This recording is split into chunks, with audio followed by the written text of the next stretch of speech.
start now. Let's go, Dave! Dave! All right, no, guys, let's do a little cheer, okay? I need more support than this. Y'all are too quiet for me, okay? Listen, it's against halacha for me to sing by myself, so I need you guys to just sing with me a little bit. We just need to get the vibe going. Everyone's a little tired from a long day of work, right? I want to hear you, please.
All right, now you can give yourselves a round of applause.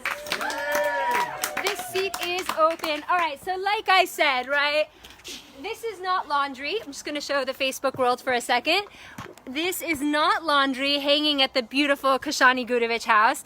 These are actually my family's collection of all the best rainbow coats in our house. Okay, so I was so excited because one of my sisters, Danielle, came home with this, and she's like, this is Ross for Less's finest. I know you needed to own this. And I know that it's going to be amazing for Joseph when you start getting to the parshas about Joseph. And I was so excited, even though it's like 10 sizes too small. But I was really excited, and I've tried to squeeze it on before. And then that was really cool. But then, you know, sisters, one has to outdo the other. So my sister Joanna came home with this last week. Now, I said there's no way I can wear that. It looks so hoochie and I'm so embarrassed, but it couldn't be any better for Joseph's coat. Laugh, please. No, but seriously, I mean, have you ever been to a Parsha class where you had options? Okay, so now I'm just going to do a little vote, okay? I want to know, which do you think was the most accurate to Joseph's coat? Do you think it was the Ethiopian? By the way, these are straight up from Ethiopia. My mom brought them back. Do you think it was what, closer to like the Ethiopian table runners? Who raises their hand? Who thinks it was closest to that? Okay, cool. Who thinks, oh, now the interesting thing about this fine specimen from the Goodwill is that it's actually made of wool. So that brings us closer. So who thinks Joseph's coat may have looked something like this? Okay. Now we have these elegant silk sort of stripy ones, because we know it was a striped coat. Who thinks Joseph's coat looked like this? Brendan! Any other votes? Does anyone think Lynn Trabert's hand-me-down that she gave me? It's amazing. Lynn, if you're watching, we love you. That's pretty epic, right? Could that have been Joseph's coat? That was good. Okay. Brendan! And what do you about this one in the corner? You think maybe it looked more like that? All right, so anyways, the point is to get us involved, meaning to say that the Torah, as we say every week, yes, it is written down in a little book, but the truth is we're meant to bring Torah to life. So this Shabbat, invite your family or your friends to put on colorful clothes, make rainbow salad. Oh my gosh, in fact, the hostess went out and bought us rainbow-colored candy. Whoa! So it's really about bringing the Parsha to life. And with that, are you guys ready for like a great, let's dive into some awesome Torah? Cool. Okay, so here's what's going to happen tonight. Go, my dad's like, yalla, get this party started. All right, so we're in Parshat Vayeishev. Okay, let's try that again. We're in Parshat Vayeishev. Good, Vayeishev. Very good. Sorry, I should have put like a little emphatic line here. So we're in Parshat Vayeishev. It's the ninth Parsha in the book of Genesis. And before we begin, we always do thanks and gratitude, okay? So I am working on insecurity, which means that it really helps me when you guys are like, woo, or like, yeah, or thumbs up, or anything that helps me not feel so alone and sparkly up here, okay? All right, always start Okay, so first and foremost, we always like, all right, do me a favor, okay? Everybody just take a breath. Now, I lied to you because the truth is that none of us can take a breath. We can only receive a breath. So let's try that again. Let's receive a breath. And it's confusing, right? Because you can never take a breath because actually God is breathing for you. You can only receive the breath. And that's amazing because the first shout out is to the Lord.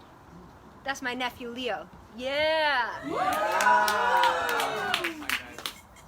So Hashem, hi Hashem, hi Hashem, hi Hashem. Hold on, I just gotta like round a minute.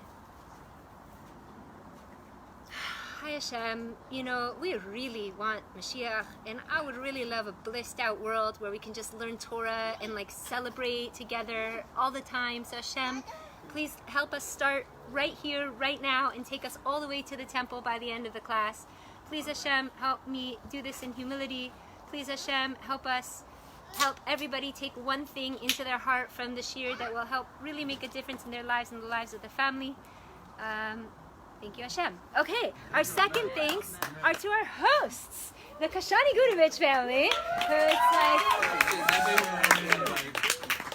I can only speak praises so high, so I'll just keep it low because yeah, but thank you so much.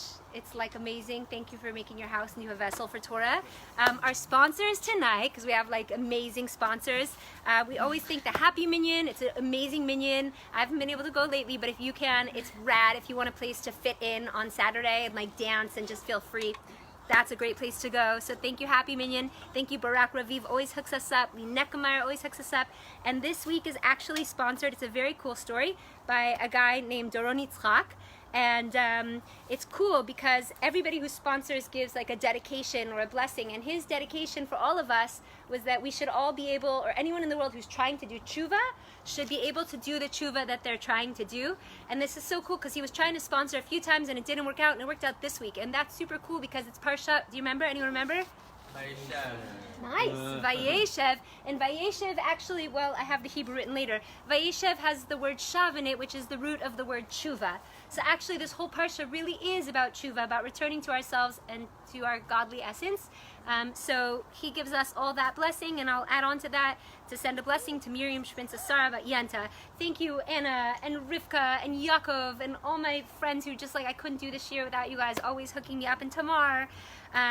Also just yesterday we lost a holy Jew, Eliyahu David K. should have an aliyat neshama in a terrorist attack. We also always want to wish a fush lema to please take a moment, put in your heart an intention, a dedication. Is there anyone that you want you slept out of your house on a Monday night at 8 p.m. That's a big deal. Who do you want this year to be in the merit for? So always for Mordechai Shlomo, Yehuda Ben Sar Miriam, Miriam Bat Ilana, love you, Shoshana Bat Chana Chaya, love you too, and anyone else who needs a refuah. Now, tonight is actually one of the holiest nights of the year. Did anyone know that? Yeah, it is. Actually, tonight, the date is Yud Tet Kislev. And Yud Tet Kislev by Chassids, like anyone, Chabad? Yeah, so if you run into a Chabadnik tonight, they'll actually tell you, does anyone know? Good Yantiv. Yeah, good Yantiv. Or they might say, Happy New Year. Say what?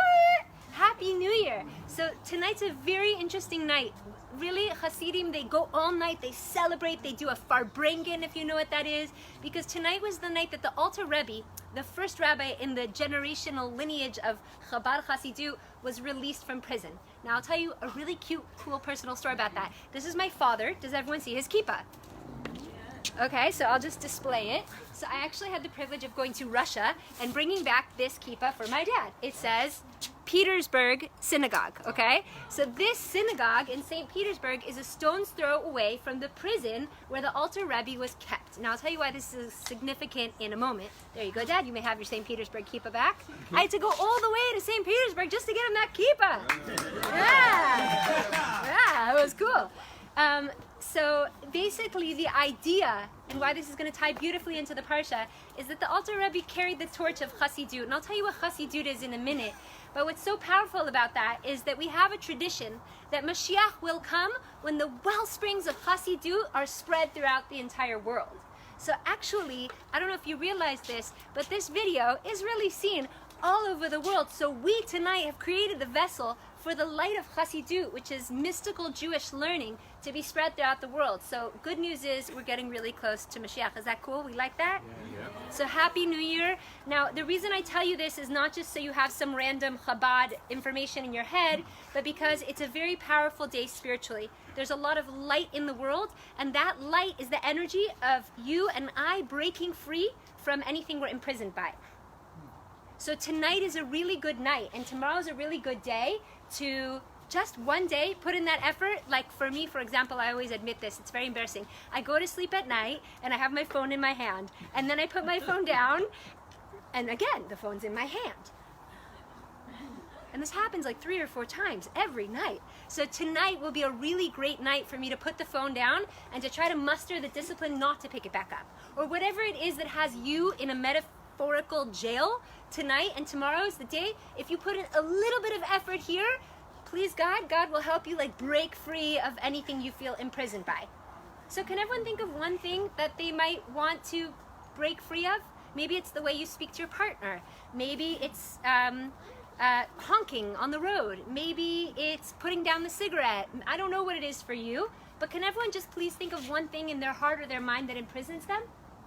And then tonight and tomorrow, just know, even if you can't do it, if you just say, please God help, let's just say that. Please God help me. Seriously, God, hook me up. Yeah, it helps to say it out loud. I know it's awkward. Let's try it. Please God help me. Yeah, because we're all imprisoned or enslaved by something, correct? So tonight's a very auspicious night for that. And it's also really, really precious because in this week's Parsha, Joseph goes into jail. So we have those energies in alignment. I'd like a whoop or a woo or any... Dave! If you didn't notice... I know, right? If you didn't notice, my notes tonight are also in color in honor of the Parsha. And just to get really awkward, so are my socks! For Dave! For Dave.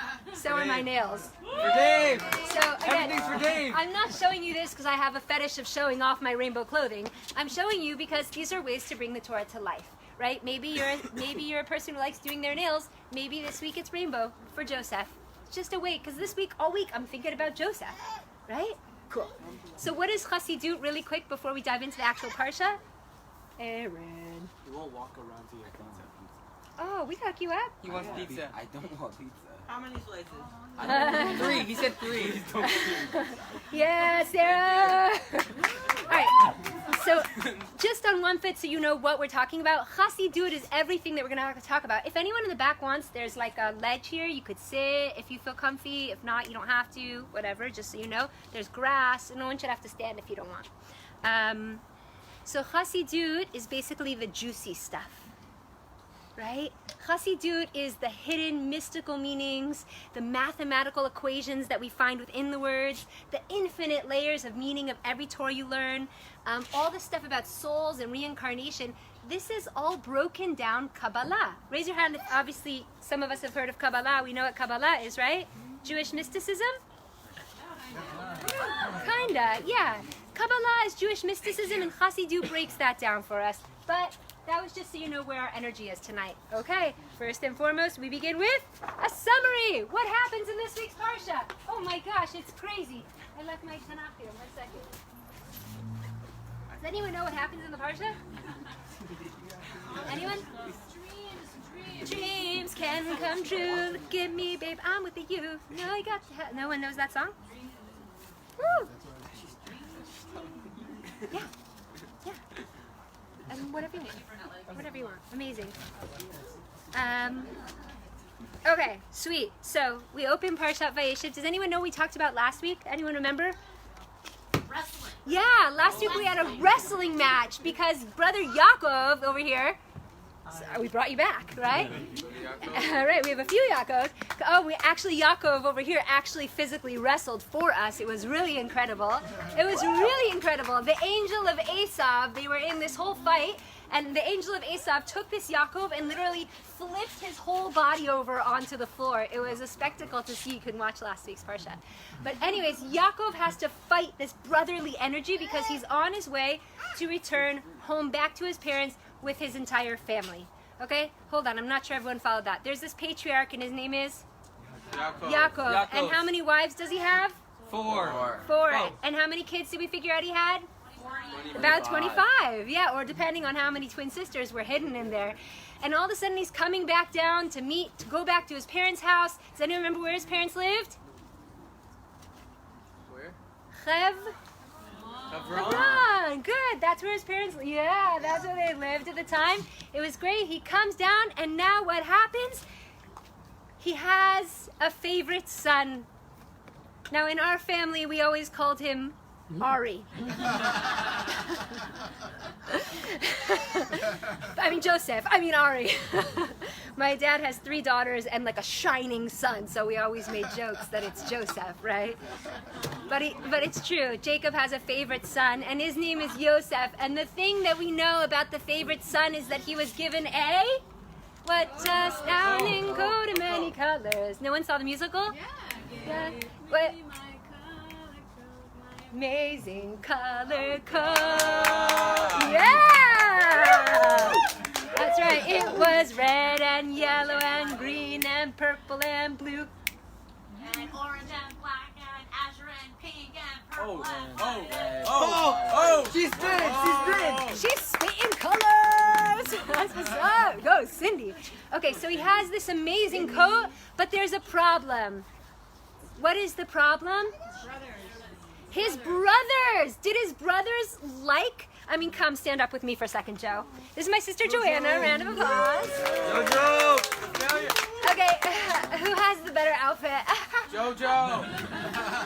You're just shiny. No, come on, be real. Oh yeah, Dave.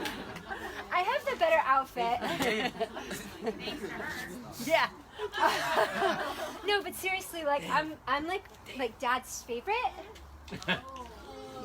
Actually, Mom really likes me a lot too. Actually, Mom likes me the best. Hey. It's true. You're supposed to get mad at me. I'm so mad at you. I'm horrified. Okay. Good job. Good job. Guys, real life, bringing the family feud into this. The brothers were furious. They were so angry. Should we shout? Nice. The brothers were so mad. They were so jealous. They got so jealous, actually, that what did they want to do? They sold him, but that was like a secondary plan. First thing they wanted to do was what? They wanted to kill him. And so they decided they were going to kill him. But then one of the brothers stands up and he says, no, don't kill him. Then we'll have blood on our hands. I have an idea. Let's just throw him into the pit. So there was a pit nearby. And it says in the Midrash, this pit was 20 amot deep. Does anyone know how deep that is? About 30 feet deep. That's really deep. How high do you think that roof is right there? That's 3 stories? Yeah, it's a 3-story pit. And in the Parsha, it says the pit has no water in it, but what was really in the pit?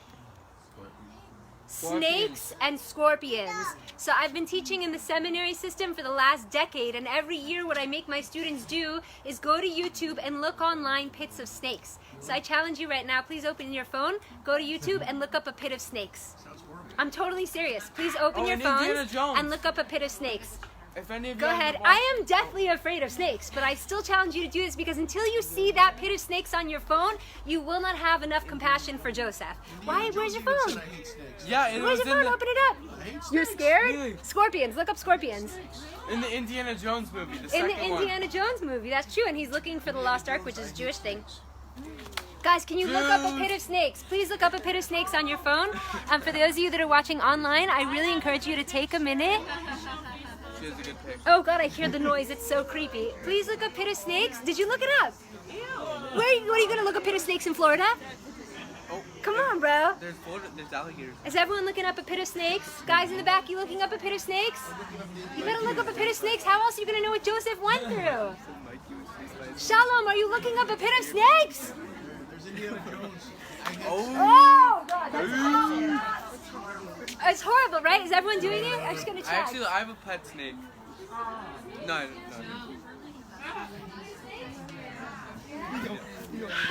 Right?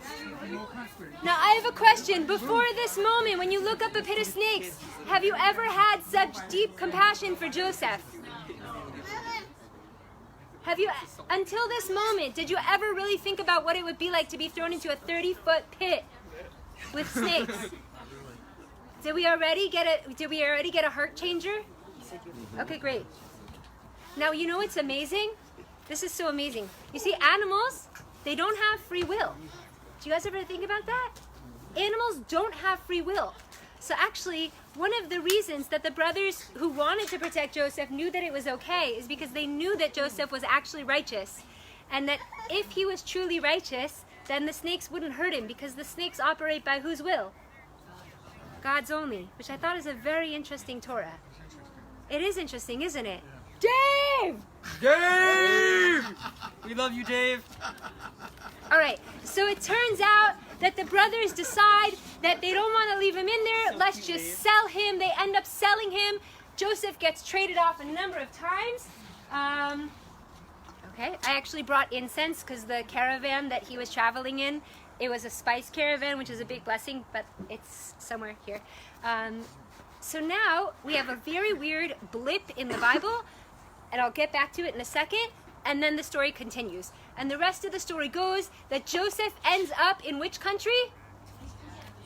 Egypt. We're just doing context, guys, so we could dive into the meat, but I need smiles and vibes and like heart. Egypt, right? He ends up in Egypt in the house of Potiphar. Very good, who was second to Pharaoh. Very cool. And you know what's very interesting is that Potiphar has a really hot wife. Oh no. I don't know what to say. Well, let's just keep going. Okay. So this wife is really problematic. Why? She doesn't just like Yosef. She's obsessed with Yosef. In fact, the Midrash says that she changed lingerie 3 times a day to try to seduce him. Now that is really not an easy test for any guy or any person to hold by. What's even more interesting, actually, is that who knows who else was into Yosef? Potiphar himself. Actually, says the Midrash that Potiphar was actually into Yosef. That he was into dudes, and that his wife and him had a really serious competition because they, between themselves, were supremely jealous of the relationship with Yosef. Raise your hand if you knew that. I like dudes. Isn't that amazing? I love So that's so interesting. And this whole episode happens, and all of Potiphar's wife's friends are there, and they stare at him every time he passes. In fact, the Midrash describes it so juicily. It says as they were peeling their vegetables, the women of the town would end up peeling their fingers off because they were so distracted by Yosef. I actually was going to bring carrots and peelers tonight, but I thought, I know, a little bit too much. But see, these are, you could bring this into your Shabbat meal, right? You could say, why is there a peeler and potatoes on the table? Well, Blood's not kosher. the good news is that Yosef survives the temptation and does not get seduced by her, but it's a very, very big drama. Say what? No, Yosef does not get seduced he almost gets seduced by Potiphar's wife. If you want a very vivid description of the events, you can watch my share from last year on YouTube, where I tell the story very vividly. But essentially, he gets thrown into, we said, close every door to me. Hide all the world from me. Children of Israel are never alone. Yeah! That's So that's a song from the musical Joseph and the Technical Green Tree. So he ends up in jail, okay? That's the Parsha. We're not going to focus on any of that. We're going to focus on a very interesting and even juicier episode that happens in the middle of the Parsha, okay? So far, what happens in the Parsha? Let's just get a reiteration. No, louder, Vaughn. Come on. Vaughn, will you come up here? Absolutely not? Okay, just tell us what happens from there. Will you tell us from there, though? Just give us a summary of what just happened. All you remember is this section? Okay, it starts off that Joseph, he gets a... And his brothers, they like it, or? And they want to? And so instead, they end up sending him into a... And in there was? Snakes and scorpions. Guys, this is amazing. Oh, good job. And then ends up, do they leave him in the pit? He gets sold and makes his way down to? Where's Cheryl? Egypt. Right, he gets sent to Egypt where he becomes a powerful man, and they didn't even say this, but in the house of? And what happens? Everyone's trying to hook up with Yosef. Yosef is beautiful. We know this from all the commentaries. He's said to be just like his mom, beautiful of form and beautiful of appearance. In fact, I actually, seriously, I did my hair today, which I don't usually do. I did my hair because Yosef was said to do his hair and curl his eyelashes.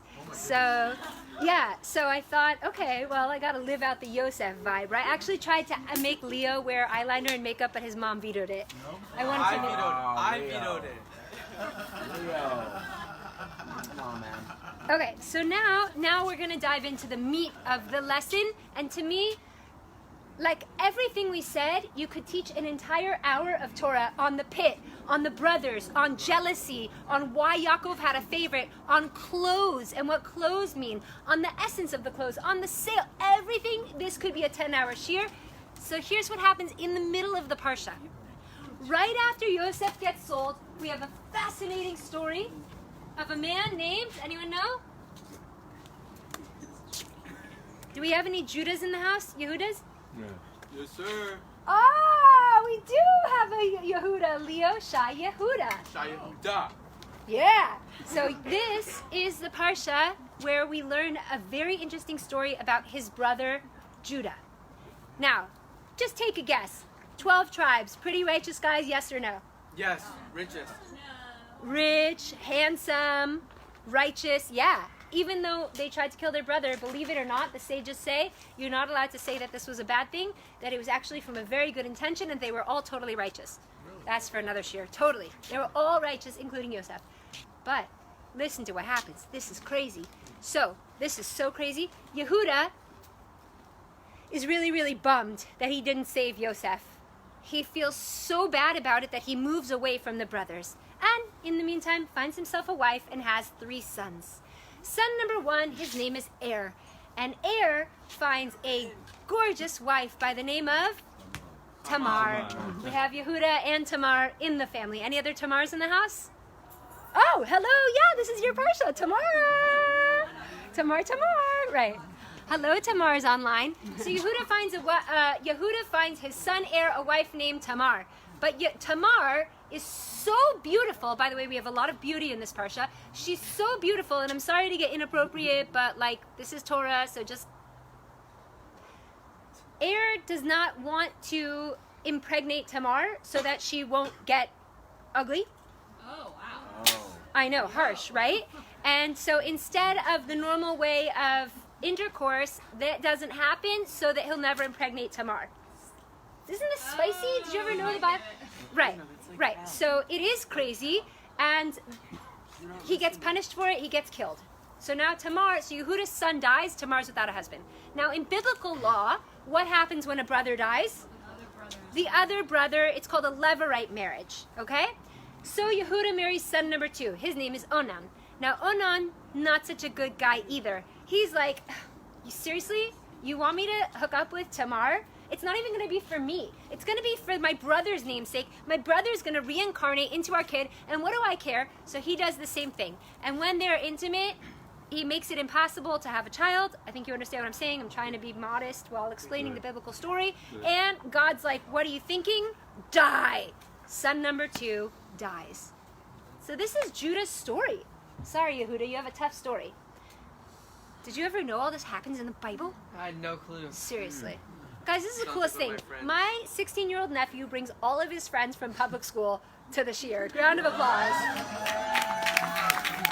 I mean, that's cool, right? 16-year-old party. 17. 17! Happy birthday! How interesting. When we start the Parsha, Joseph is 17. So you could really understand. We have Joseph over here. Joseph in the house. Okay. So now, Yehuda has a third son. Do you think he wants this son to marry Tamar, yes or no? No. I mean, shoot. That's scary. So he's like, okay, I have this son, Shayla, but we're just going to kind of leave him on this side. Tamar, you just like hang out. Now, does Tamar know what's going on? Do you think she knows? Do you think she's going to get... She thinks... I don't think she knows. She Oh, she knows. How could she not know? How could she not know that Yehuda's like, yeah, just hang out. We'll like marry you off later. So here's what happens. Okay. Tamar has a prophecy. And she knows that she is meant to have children from the line of Yehuda that are actually going to be the heritage of what? Who knows who's going to come? Who's going to descend from Tamar? Mashiach. Tamar knows inside of her, she knows prophetically that she is meant to birth the child that will be the descendant of Mashiach. So she knows if Yehuda's not giving her his third son, she has to take action. So what does Tamar do?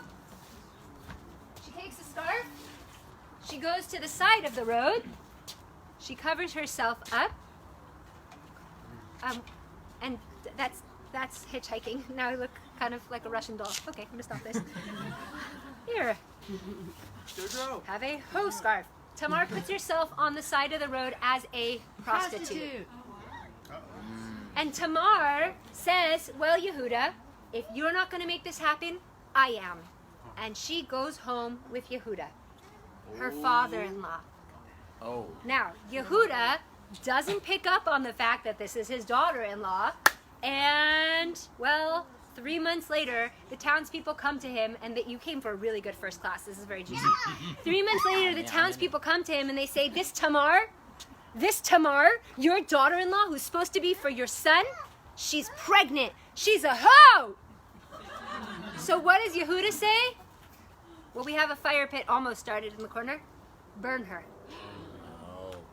The consequence for adultery back in the day was death. So, she cheats, she's meant for his son, let's kill her. So now listen what happens. Isn't this a juicy story?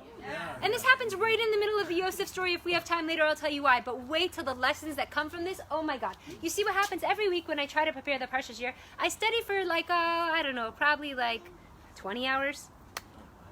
And I really study hard because I want to see when I go from start to finish what will touch my heart the most, because that's what I think will touch your heart the most, so wait for it. Here's what happens. The whole town gathers. Now I want everyone to please think of your rabbi in your head. Can everyone please think of your community rabbi, because that's what Judah was. He was the rabbi. Everyone's thinking of their community rabbi? Yeah, raise your hand if you got it in your head. Or Rebbitzin, maybe you have a female rabbi, I don't know. Everyone, you think of your pastor. Think of your pastor. Yep. I'm thinking of my rabbi. In my head. It's made up in my head. Okay, do you have a priest or a pastor? No? Okay. Just think of it, okay? Just think of the leader of your community. I'm thinking. So now, unfortunately, how embarrassing for him already, his daughter-in-law, and they didn't burn privately, the whole town came out. Now just imagine it's only us.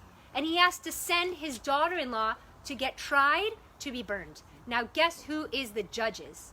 Who is sitting on this trial for the whole town to see? Now imagine your entire synagogue or church. Imagine all of them coming out. What is a regular synagogue? 200 people, 300 people? What would you say? Yours is 2,000. Yeah, right. I mean, yeah, totally. So you have your entire synagogue. They're all surrounded in the public square. The judges, you know who they are according to the Midrash? Ready for this? Yitzchak, who hadn't died yet. Yaakov, and Yehuda himself.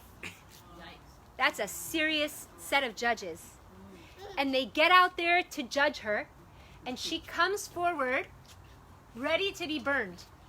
Now Yehuda's, again, imagine this is your rabbi. In fact, our other sister Danielle, for my birthday last week, she set me up with a bunch of chavrutas with like really big rabbis, because she knows that's what I would love. So this morning I was in a chavruta with Rabbi David Wolpe, who's the rabbi at Sinai Temple. He's like a very, very awesome dude. And wait, why am I telling you this? Because we were studying this portion. Oh, I said to him, Rabbi, because Sinai Temple is like 10,000 members. I said, Rabbi, I always use your name this time of year. Because can you imagine? That was really awkward to say to a rabbi. Can you imagine your daughter-in-law gets impregnated by you? Okay. No, but that's how awkward it was. Yehuda has to come out. He doesn't even know it's his kid yet. He just has to burn his daughter at the stake, and they decide she's guilty. She has to be burned. Okay, we'll do the fire pit later. You could see what that would be like. So listen what happens. What I didn't tell you about the story is that when Yehuda went to the side of the road to find himself a little night pleasure, he actually, the Midrash says that he didn't really want to, but these angels kind of pushed him into it, but he didn't have any money on him. So what did he do? He had to trade for, what's it called? Collateral. Right, because you have to pay your prostitute, right? Okay. Gotta give her something. You have to give her something. He didn't have anything on him. He said, I'll give you a goat, but I don't have it. And she says, fine, I need collateral. So what does he give her? According to the Parsha, does anyone know? It's 3 things. Signet, staff, and wrap. So the Midrash actually says that it was his talis, his tefillin, and his staff.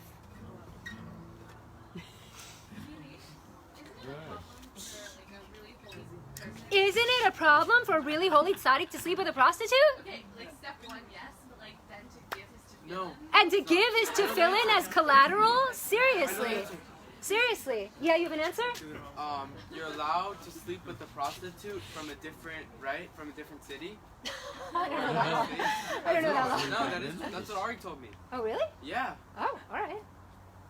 Alright, Leo. No, the truth is, in the Gemara, there are a lot of instances of rabbis finding themselves like ladies of the night. But let's just say, for this day and age, it's not. Different time. Different time. Right. So he gives her his talis, his tefillin, and his staff. Did you know this, Chaya? Isn't that a different imagery than his ring? So now they come to trial. She's about to be burned. She's not going to embarrass him. She doesn't say, "You stupid idiot, my stupid father-in-law, you're keeping me from my future husband. I need to have kids. What am I supposed to do?" She doesn't. She walks up in front. Now imagine, everyone is imagining their entire community in a public square, and your rabbi is on. I need you to imagine it, because if you don't imagine, it's not going to be personal in your heart. Everyone's imagining your rabbi. Yeah? I don't want to say any names, but.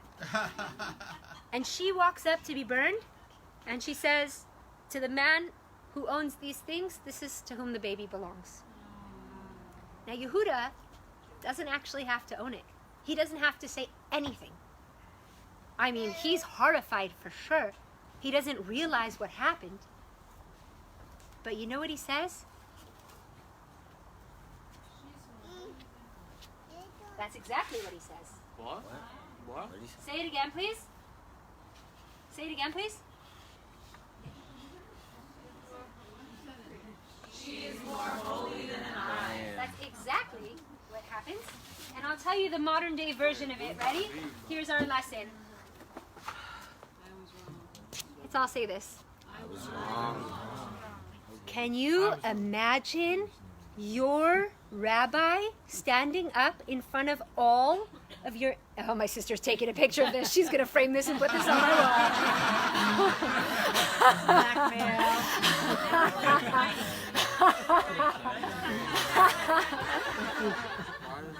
Fair game. My dad's also taking a picture! Can you imagine your rabbi standing up there and saying, "Oh, my daughter-in-law's pregnant? It was me. I did it, and she's holier than me." Do you imagine the courage? What did it take for him? The bravery, the ego death, the shame, the humiliation. I mean, I want you and I invite you to really think about this moment. Because for me, this blows the entire Parsha out of the water. Now, this is just a tiny little segment of the Parsha, but this is what I want to focus on. You know, there's a joke online.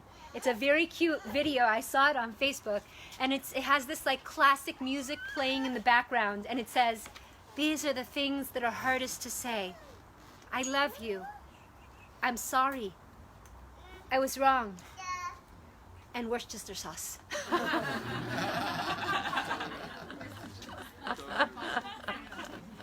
It's cute.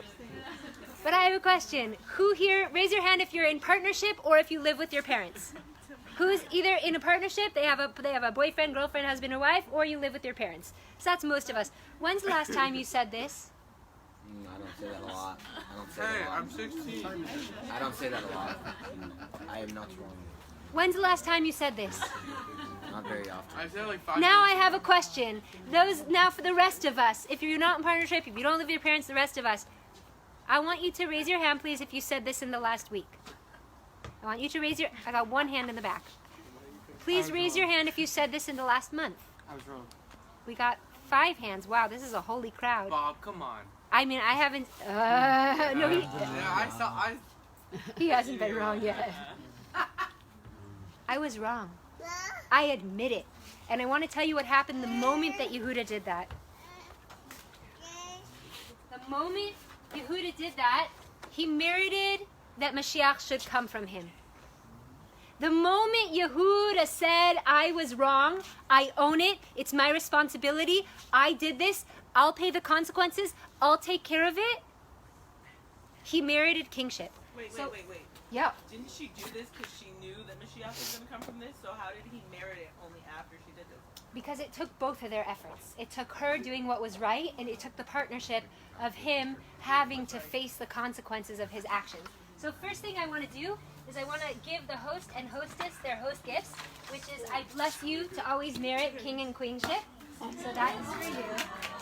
And for the rest of us, we're not done. We have an activity, and you get to think about it. Everyone's going to choose a crown, and you could choose silver, gold, or rose gold. And by the end, I'm going to pass around Sharpies.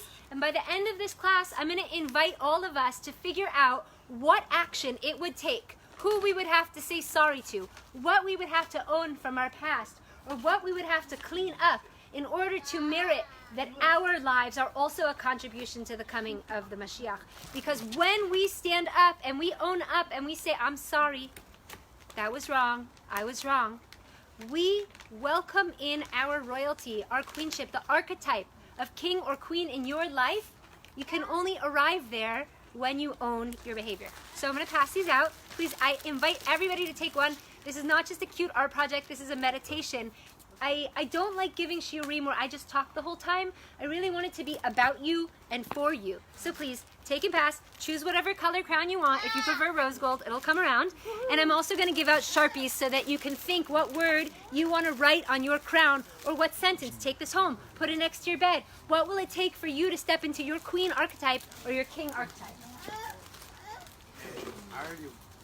Sharpie? You don't have to put it in a word. You can put it in a sentence.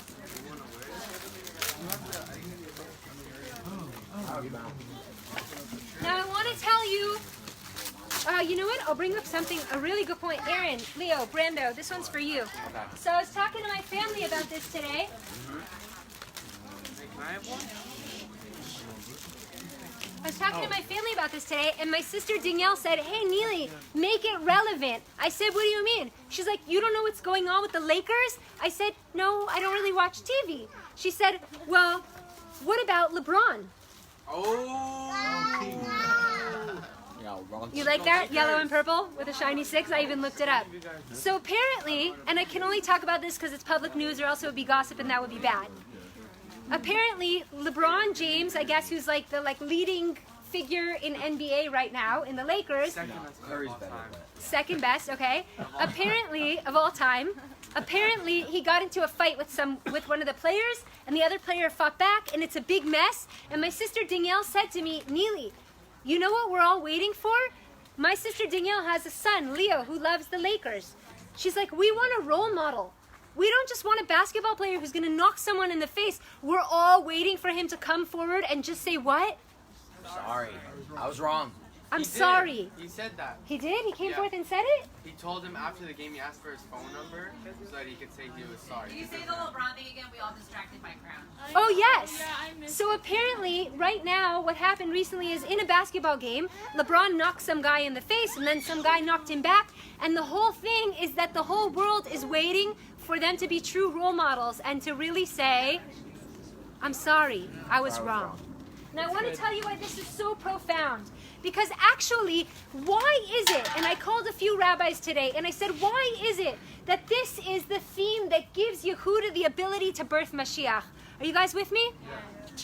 I want you to think all the way back. I want you to think all the way back to what? Okay, you guys see this? What happened in the Garden of Eden? They didn't take responsibility. You know what happened? Eve says, the snake did it. Adam did it. He says, she made me do it. Everybody, what did they do? Did everybody blamed each other? Tell me something. Why did Adam and Eve get kicked out of the Garden of Eden? They ate from the fruit is what everybody thinks. Raise your hand if you thought they got kicked out because they ate from the forbidden fruit. Raise them high. That's a great first thought, but my teacher, Moralea Golem, says, no, that's not why they were kicked out. They were kicked out. They weren't actually kicked out after that. You know when they were kicked out of paradise? When they said, it's your fault. You did it. It's your fault. It's not me. I didn't do it. I didn't do anything wrong. It wasn't me. I have excuses and justifications to do what I did. Does that sound like any of us in a fight? The second that Adam and Eve said, it's his fault, it's her fault, that's when they got kicked out of paradise. So what happens in this week's Parsha when Yehuda says, I was wrong? What does he do? He goes all the way back and he fixes. He goes all the way back and he fixes the Garden of Eden. Can I get a few like oohs or ahs? Hey guys. I'm totally going to elaborate on that because that's what we're going to do for the rest of the class. Yes. Yeah, can you ask really, really loud?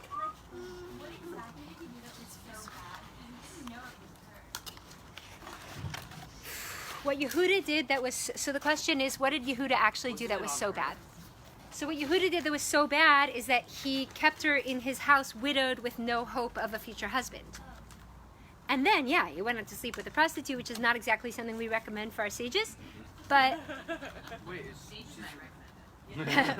Apparently, yeah. But the idea is that he kept Tamar aside, and, I mean, I guess that's such a great question. I'd like to think about it more personally. I never, thought, oh, wait, what did he do that was wrong? Wasn't Tamar in the wrong? Tamar I guess there should be some consequence for doing trickery on your father-in-law. The difference is that she had a prophetic vision, like she knew from God that she had to have a kid from him. So I don't really know, but it's a great question. She knew from God. She had prophecy. She knew she was meant to have a kid from his descendants, and she knew he wasn't going to give her the third son. Okay, so now, what's interesting is we said this was Parshat Vayeishev, and what do we say about that person who dedicated? That it was in honor of doing tshuva, right? And within this Parsha, we see the roots of Yehuda doing tshuva. Now, what's amazing is that when you do tshuva, what is tshuva? Tashuv? Tashuv, hey. What does the hey represent? Hashem, return to God. Now, what's interesting about that is that Yehuda's very name is actually the name of God, but just with a dalet in it. Can everyone see this? Did anyone ever know this? That Yehuda, the name Yehuda, oh, now you know, Yehuda. It's the name of God with a dalet. Does anyone know Kabbalistically what the dalet symbolizes? Humility. Like David HaMelech. It's actually, the actual letter is in the shape of a person bowing in humility. That Yehuda, he merited to have this name because your name is your essence, and he was always returning to godliness, returning to the God in him. Yehuda himself was the master of tshuva. Hey guys, I feel awkward. Does anyone want to say anything? Yeah. Wow. I love the crown. Now, I love the crowns. Very good. So now, all right. How are we doing on time, by the way? 9:20. Woo! We made it finish on time. It's so exciting. Are we captivated? Is that why it's so quiet? It's never been this quiet in my entire time in LA. Giving us real thoughts. It's heavy. Yeah. Oh, yeah, Not bless much us, it should cheering be to light. do. So what's interesting is that in my conversation with Rabbi Wolpe this morning, he said last week was all about the struggle, the wrestling match. And he says more than just internal wrestling. Now this week we take it a step further in our learning, and now we just do it. So what do you have to do? I'll tell you. Joe, I'm sorry, but I'm going to use a personal example. My sister and I are now living with our parents. Yes, sir. Woo! We're adult women and we share a room. Yeah, you know? I am slightly OCD, and she loves her space.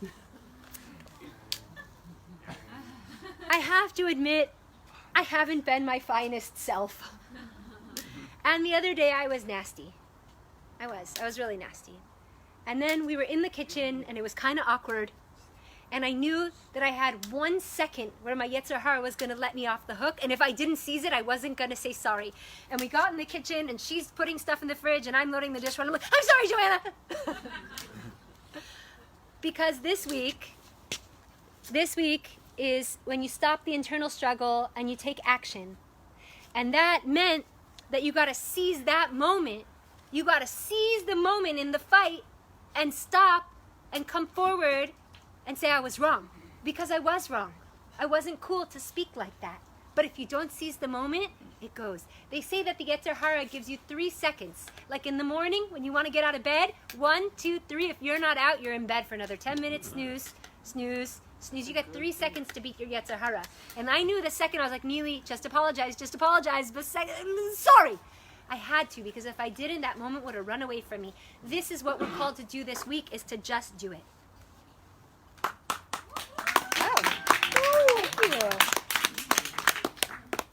So I want to give some tips and advice, and we're going to get into the Kabbalah of it a little bit, okay? So first tip I want to give is just literally seize those 3 seconds. Because if you're in a fight with your husband and you guys are bantering at each other, it doesn't mean that just to say, I'm sorry, that was not nice, you can't keep fighting. You can keep fighting if you want.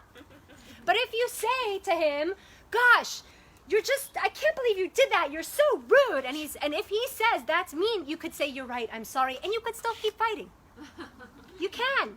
To admit that you're wrong doesn't mean that everything is different. It means that I'm going to keep myself at a base standard of not low blow.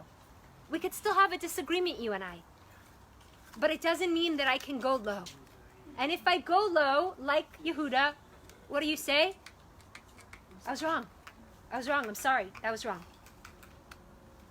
But that's what we're called to do this week, to take action on it, because that is the thing in you that is going to bring your messianic light. Okay.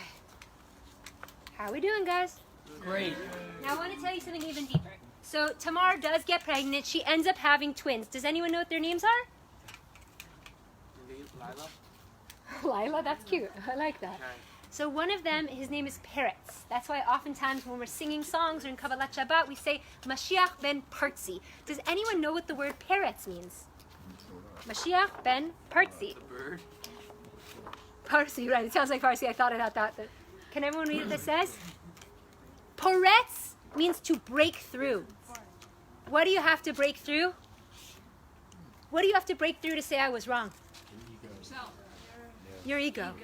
You have to break through. Mashiach ben Partzi. He's not named Peretz for no reason. The reason that Mashiach is Mashiach son of Partzi is because you could only bring your own salvation when you're willing to break through your ego and just say, I'm sorry, that wasn't cool, let me try again.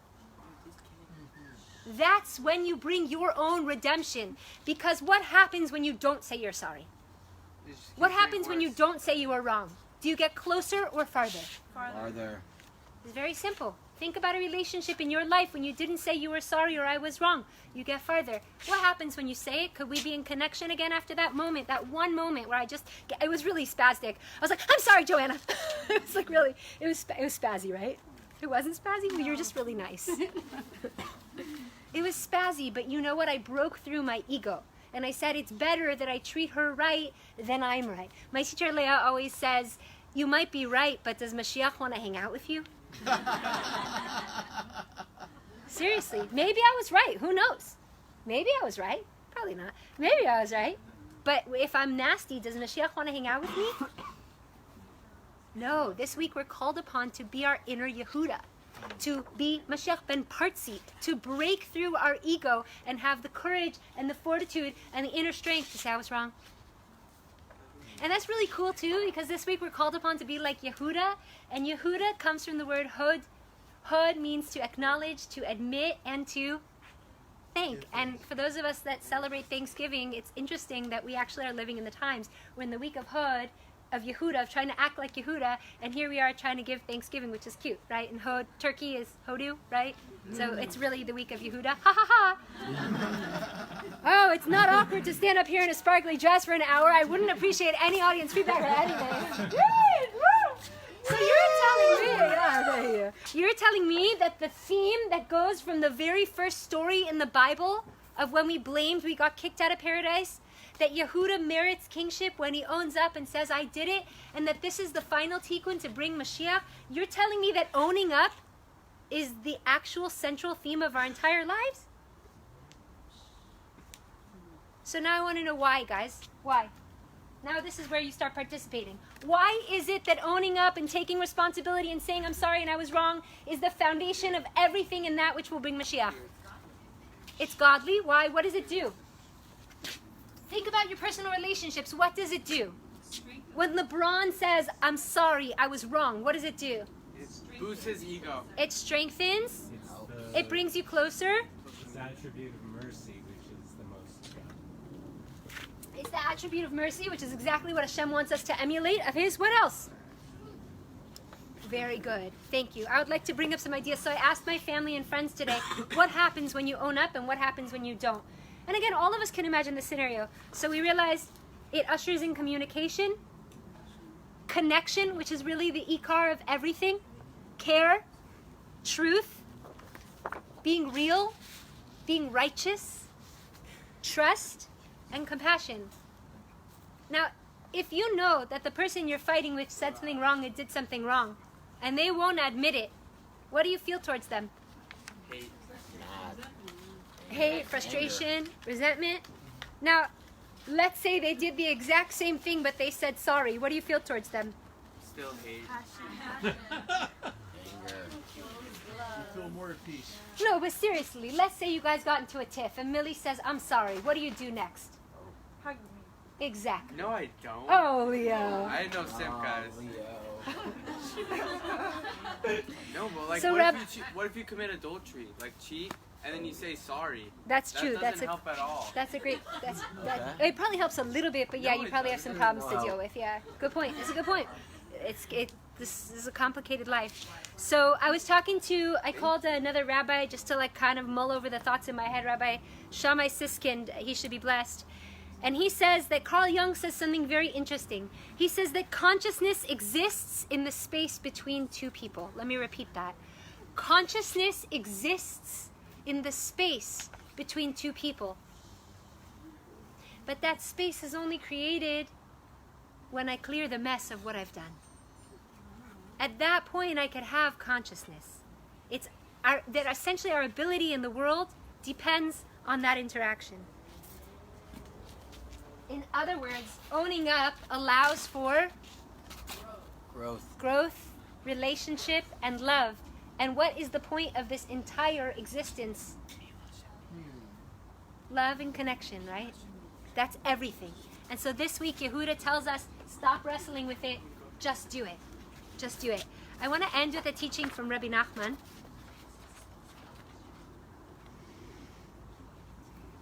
I also really want to encourage you, and I'm going to ask you at the end to share with the person next to you what you, maybe, if it's not too vulnerable, what is going to give you your personal crown. But I want to end on a Rabbi Nachman Torah, okay? Maybe we'll do a review. We'll see. How's this going so far? Cool? Yeah, it makes sense. We're tuned in. Okay. Thank you. I can never tell. It's such a weird experience. And then I try to convince myself, don't say that. You don't need to be self-conscious, but I'm also human. Okay, fine. Rabbi Nachman, oh, I love you, Vaughn. That's so supportive. Thanks, Yvonne. Sweet. Okay, so here's the Rabbi Nachman Torah. He says like this. And this helps us understand why the story of Yehuda and Tamar is sandwiched between the brothers and all the hatred, and then Joseph's ability to cope afterwards when he's in the house of Potiphar. So Rabbi Nachman says that what happens is, why do we hate people? Why do we hate people? Why did the brothers hate Joseph?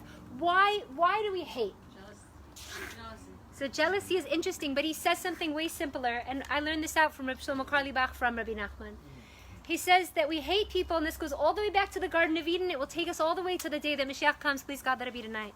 He says that we hate people because every time that we make a mistake, or we sin, or we get nasty, or we get rude, or we get cold, the truth is every time we make a mistake, we start to hate ourselves a little bit.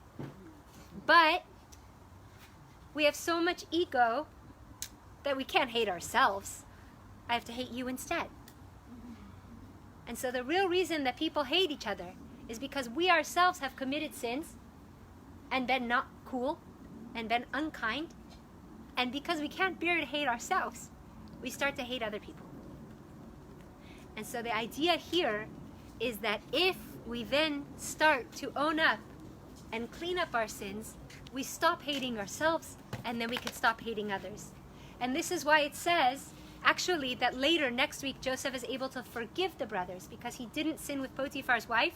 Therefore, he was cool with himself, and therefore he could be cool with the brothers. Yeah, question, what's up?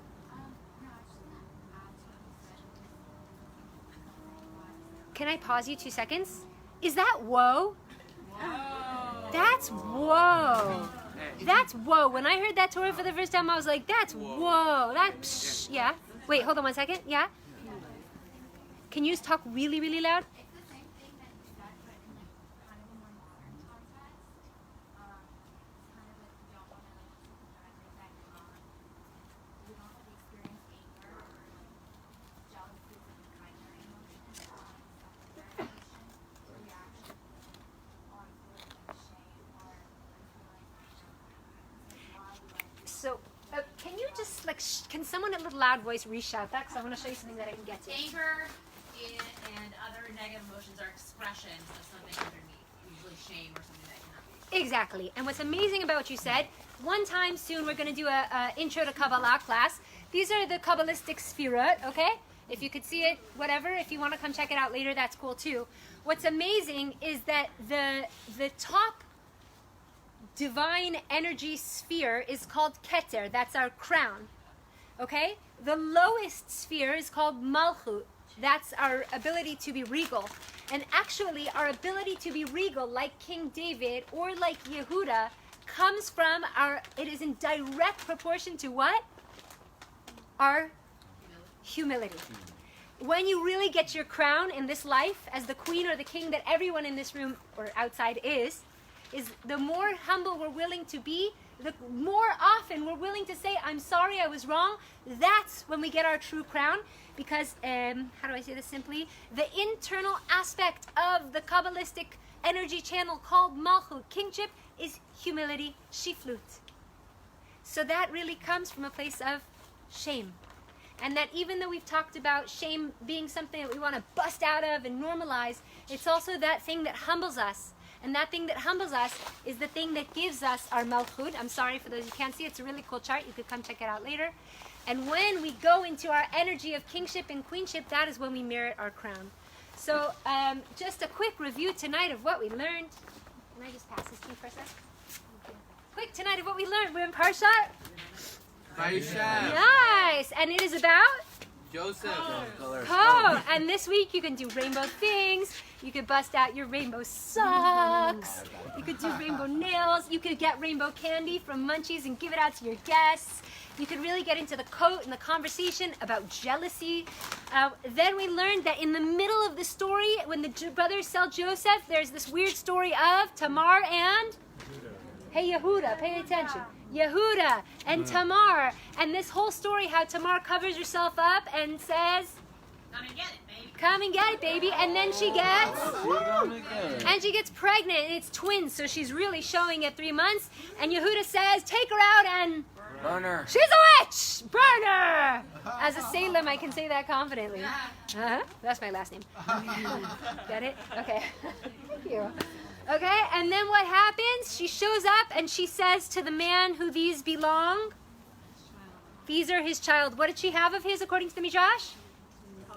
Talis, tefillin, and staff. Amazing. And what happens? What does Yehuda say, which is the essence? Let's all say it together. Worcestershire sauce. I'm sorry, I was wrong. And the 2 tips that we learned are, 1, how quickly do you have to say you're sorry or I was wrong? 3 seconds. Right away. If you don't say it in 3 seconds, you're going to lose it and you're going to miss a whole nother day of being in connection with the person that you love. And the second tip, does anyone know? Did I even say it? Oh, I forgot to say the second tip. The second tip is, well, at least this is what I do. I say it in my prayers. So let's say I did something wrong to someone I love and I don't yet have the courage to tell them in person. I will, in my Shema Kolenu, in my Amidah, I'll say I was wrong. I'm sorry. Please, I forgive you. I'll say it in my prayers so that one day I'll break through. I'll break through that ego and I'll be able to say it. But I practice it to myself quietly. And it's helpful. So really say it right away, and you can say it right in your prayers. And we learned that Mashiach, the son of Tamar, ended up being named Peretz, which means Peretz, to break through our ego, because this is the thing that helps us step into. And again, this is coming from a psychological perspective. Our king and our queen archetype, when we reach our greatest level of humility, like Yehuda, whose name is God with you, is that. So we learned that humility and our queen or kingship are in direct proportion. And the more often we can practice stopping the internal struggle and just doing it. I'm sorry, I was wrong. Forgive me. The more we can do that, the greater we grow into this nation of kings and queens that are ready to shine the messianic light into the world, because that is the light where we're all ready to restore our connection and restore our love to each other. And like Rabbi Nachman says, he always says, turn your Torah into a prayer. So I just bless us that I bless myself. I really wish and hope that I can do this in my life, because we're going to mess up. We're going to be nasty. We're going to do things wrong. We're going to hurt our partners. We're going to hurt our children. We're going to hurt our parents. We will. But it's okay, because all we have to do is say, I was wrong. I'm sorry. And in this, we start to bring the Mashiach that much closer. So thank you guys so much. Can I get an amen? Amen. So thank you guys so much for showing up. Thank you guys, especially that this is a very auspicious day. Thank you to our hosts. Thank you to all of our sponsors and all of the helpers. And thank you to Hashem. And thank you, Facebook World, for watching. You guys are the best. Thanks for putting up with it. And thanks for my dress. And I want to invite everybody. There's more food. There's more alcohol that we have come out. If anyone wants to gather, and either we want to, everyone can go home, but if you want to gather, we could play music. We could do what's called a farbrengen, which is where people get together and I stop talking and you start talking. And we could gather the chairs in a circle. You could start sharing Torah ideas. We just want to bring the well springs. We want to explode those well springs of Torah into the world so we could party at the temple tonight. And thank you guys so much. And cool. Chag Sameach. Thanks, guys.